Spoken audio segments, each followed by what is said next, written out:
bersama kita Al-Mukarram Romo Kiai Mahya Al-Bukhari, juga sekaligus sebagai pemangku manakib. Allah limpahkan umur yang panjang, yang berkah, rizki murah halal, istiqomah, keluarga sakinah mawaddah warahmah, anak istri, cucu, keturunan yang soleh dan solehah. Al-Mukarram Romo Kiai Haji Anang Asy'ari, Al-Mukarram Romo Kiai Haji Mustafa Al-Maduri, yang mulia Profesor Kiai Haji Edi Sunarjo, yang mulia Kiai Haji Budiono, dan juga seluruh kiai yang mungkin belum kita sebut yang masuk setelah ini, Bunda Haya, Bunda Sari, Profesor Riyadno, dan seluruh ikhwan akhwat TKN yang dimuliakan Allah Subhanahu wa taala. Syukur alhamdulillah anugerah Allah kepada kita. Allah telah mengistiqomahkan kita. Kita selalu ingat bahwa hidayah ini sangat penting. Mengingat ada hadis Nabi al-Kamakal, man istada ilman walam yazdad hudan. Barang siapa yang ilmunya semakin bertambah, akan tetapi hidayah dari Allah tidak bertambah, lam yazdad minallah illa bu'dan. Maka orang yang ilmunya bertambah tapi hidayah tidak bertambah, dia tidak akan bertambah kepada Allah kecuali bertambah jauhnya. Na'udzubillahi min dzalik. Syukur kita kepada Allah melalui pangarsa guru agung kita telah membekali kita setelah ditalkin, membekali kita di antaranya kitab Fadhailus Syuhur. Bagaimana kita beramal, bagaimana kita bersikap, bagaimana kita bertindak. Abah telah memberikan kita petunjuk, Abah telah mengajarkan kepada kita. Di antara kitab Fadhailus Syuhur yang dibahas pada bulan Dzulqa'dah, Abah menjelaskan bahwa qaf pada bulan Dzulqa'dah, qafnya itu bermakna qanaah. Qanaah menurut pangarsa Abah. Jadi yang harus kita ketahui itu pertama, apa itu makna qanaah? Lalu apa keutamaan qanaah dan bagaimana agar seseorang bisa mencapai qanaah? Lalu apa bahaya ketika seseorang itu tidak bisa qanaah? Ini menjadi penting agar ajaran thariqah ini tidak hanya menjadi suatu retorika saja, tapi menjadi suatu kenyataan faktual di dalam kehidupan kita. Pangarsa Abah memberikan makna bahwa al-qanaatu ar-ridha bil qismah. Qanaah itu ridha, menerima dengan lapang dada akan pemberian anugerah Allah Subhanahu wa taala. Seberapapun pemberian Allah, kita menerima. Artinya tidak ngresulo, tidak protes, tidak merasa kurang, tapi kebalikannya sudah merasa cukup. Berbeda lagi, lebih jelas lagi makna qanaah ala ahlil hakikah. Pangarsa Abah menyampaikan as-sukun inda adamil maklufat. Qanaah itu orang bisa dikatakan qanaah, bisa dikatakan menerima terhadap pemberian Allah, itu apabila dia sudah merasa damai, dia sudah merasa tenang ketika sesuatu yang diprogramkan, sesuatu yang diharapkan itu tidak tercapai, sesuatu yang disenangi itu tidak tercapai. Ketika seseorang melakukan program kerja, lalu hasil dari program kerja itu tidak berhasil, belum berhasil bagi orang, belum berhasil, maka hatinya tetap tenang, hatinya tetap damai. Oleh karena itu, kita semua pasti tahu bahwa di dalam kehidupan ini ada 3 hal yang kita pasti tahu. Dan ini menjadi penting kita lebih menyadari bahwa manusia itu hidup di dunia satu. Dia pasti akan tua. Kalau sudah tua, renta, lemah. Yang kedua, kita semua pasti tahu bahwa kita ini sehat, orang itu sehat, suatu saat pasti dia akan jatuh sakit juga. Kemudian yang ketiga, semua orang pasti tahu bahwa orang hidup ini pasti akan mati. Kebalikannya juga, kita semua tidak ada 3 hal yang kita semua tidak akan tahu dengan pasti. Yaitu 1, berapa umur kita.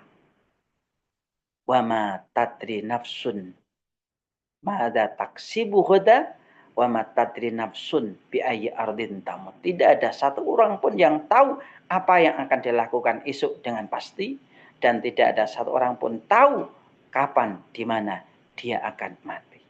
Kemudian semua orang pasti tidak akan pernah tahu dengan pasti berapa rizkinya. Dan yang ketiga, manusia tidak tahu sebelumnya tentang siapa jodohnya. Kemudian menjadi penting lagi bahwa kita harus menyadari ada 3 hal yang itu tidak akan pernah pasti. Oleh karena itu kita tidak boleh terobsesi dengannya. Kita harus menyadari, yaitu yang pertama, jabatan. Jabatan ini tidak akan abadi, tidak akan langgeng, tidak akan selamanya. Pasti ada batasnya. Oleh karena itu, jangan terobsesi. Kemudian yang kedua, kekayaan. Kekayaan itu sesuatu yang tidak akan pasti pula. Seberapapun orang kaya, itu bisa jadi kekayaannya dia sampai mati masih kaya. Kadang belum mati pun, masih lama pun sudah jatuh miskin. Karena ini nggak pasti. Kemudian yang ketiga adalah kesuksesan di dalam usaha. Jatuh bangun di dalam usaha, itu hal yang lumrah. Oleh karena itu, yang paling bijaksana adalah bahwa hidup itu harus qanaah. Oleh karena itu Allah Subhanahu wa taala pangaras abah mengutip firman Allah, "Man amila sholihan min dzakarin aw unsa," barang siapa yang beramal kebaikan, baik orang laki-laki ataupun perempuan, wa huwa mu'minun, dan dia beriman, falanuhyannahu hayatan thayyibah, maka dia akan mendapatkan kehidupan dengan kehidupan yang baik, yang mulia. Makna dari kehidupan yang baik itu adalah dia akan merasakan hidup ini indah. Seseorang akan merasakan hidup ini indah manakala dia itu sudah ridho terhadap takdir dan qada Allah Subhanahu wa taala. Ikhwan akhwat yang dimuliakan Allah.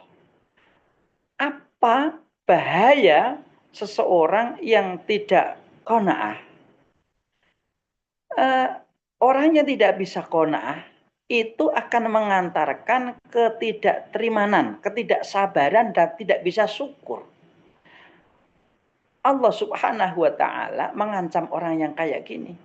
Malam yarda bi qadai walam yasbir alal balai walam yashkur ala ni'mai falyatlub rabban siwaya. Barang siapa yang tidak bisa terima terhadap qadha, ketentuanku, tidak terima, tidak syukur akan nikmatku, tidak sabar akan ujianku, silahkan mencari Tuhan selain aku. Ya kita akan diusir kalau tidak suruh mencari Tuhan selain Allah. Mau cari di mana? Mau hidup di mana? Bumi jagat alam ini adalah milik Allah Subhanahu wa taala. Na'udzubillahi min dzalik. Oleh karena itu, apa keutamaan orang yang bisa qanaah? Pengarsa Abah menyampaikan hadis baginda Nabi besar Muhammad sallallahu alaihi wasallam, al-qanaatu malun la yanfat.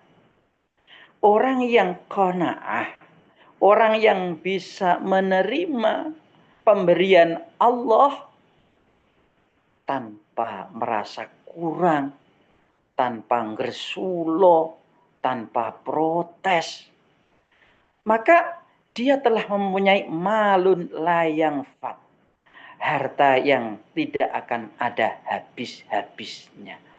Orang yang bisa menerima pemberian Allah dalam hidup ini, baik suka maupun duka, dia ini sudah menjadi orang yang kaya.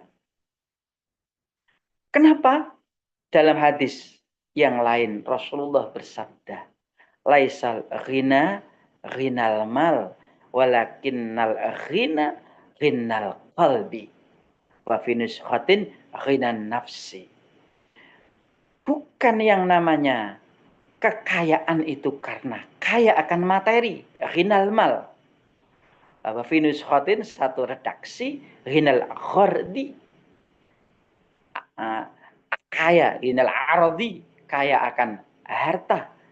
Walakinnal ghina ghinal qalbi hina nafsi, akan tetapi yang dikatakan kekayaan itu adalah kaya akan jiwa, kaya akan mampu mengendalikan jiwanya. Kenapa? Ketika seseorang itu bisa menguasai jiwanya, hatinya tenang, maka inilah qanaah. Ketika sudah qanaah, akan mengantarkan kepada kesyukuran, keterima kasihan. Allah mengingatkan, la in syakartum la azidannakum. Ikhwan akhwat yang dimuliakan Allah, qanaah, orang yang tidak qanaah itu dia akan terjerumus kepada suatu ketamaan, kerakusan, keinginan yang tak terkendali, akan menuju kepada keserakahan. Masyhur ada kisah 3 orang pada masa Nabi Isa. Ada 3 orang yang bersaudara dalam pengembaraan. Di tengah pengembaraan mereka bertiga menemukan tumpuan emas. Apalagi kayak sekarang harga emas masih tinggi ya, masih 2 juta sampai 1.800.000 itu. Nah, ketika menemukan emas, maka ketiga-tiganya itu muncul tamaknya, muncul serakahnya, muncul rakusnya, ingin menguasai sendiri. Maka kemudian salah satu dari 3 orang ini disuruh untuk membeli makanan. Keluar ke warung, mencari warung. Akhirnya dia berangkat mencari warung. Di tengah perjalanan terlintas di dalam benaknya bahwa dia ingin menguasai emas yang ia temukan. Maka dia membeli makanan sekaligus membeli racun. Dan makanan itu kemudian ditaburi racun. Di tempat yang lain, 2 orang yang ditinggalkan salah satu temannya mencari makan tadi juga berkeinginan, mempunyai keinginan yang sama, tamak yang sama, ingin menguasai. Bagaimana kalau harta ini kita kuasai berdua? Dia kita bunuh saja. Kesepakatan 2 orang ini kemudian terjadi ketika satu orang yang disuruh membeli makanan itu datang, dia dibunuh. Akan tetapi bahwa makanan yang dibawa oleh orang yang telah dibunuh ini adalah makanan yang sudah tercampur dengan racun. Maka ketiga-tiganya meninggal semua. Ketiga-tiganya mati. Karena telah diracuni tadi. Ikhwan akhwat yang dimuliakan Allah. Begitu bahayanya. Sama. Sampai pun kemudian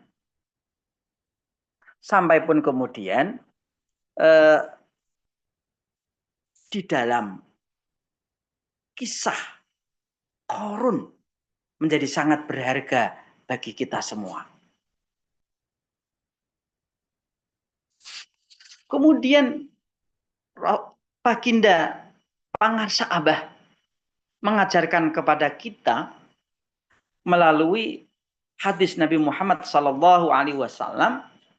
dalam tulisannya Abah.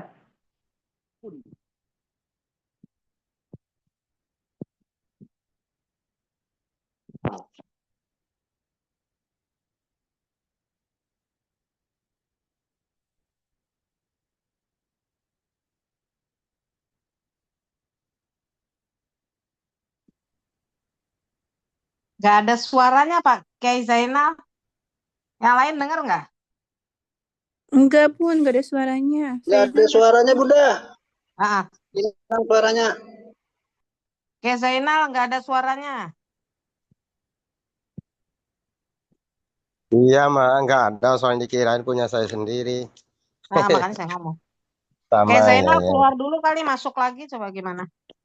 Apa pindah tempat?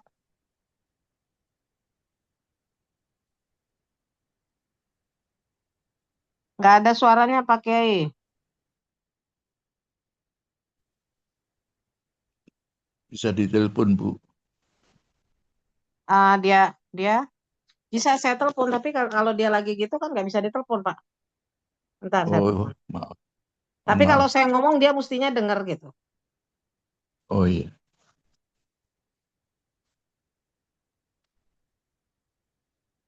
Signalnya. Signal ya.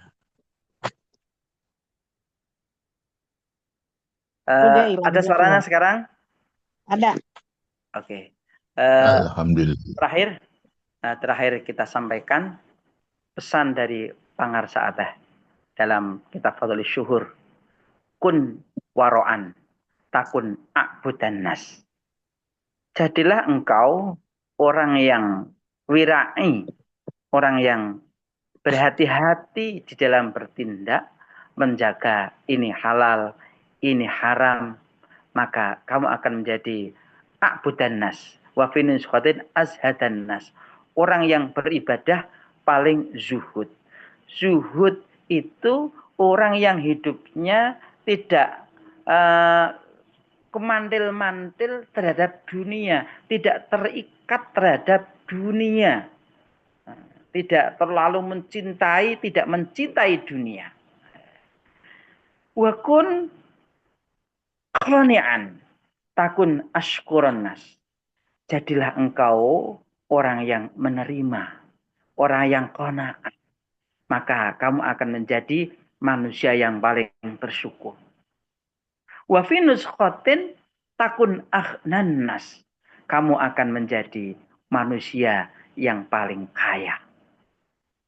Kita ingat akan kisahnya Dewi Hajar bersama Nabi Ismail yang masih bayi, yang diungsikan oleh Nabiullah Ibrahim di lembah yang tandus, tidak ada tanaman, tidak ada orang, tidak ada air.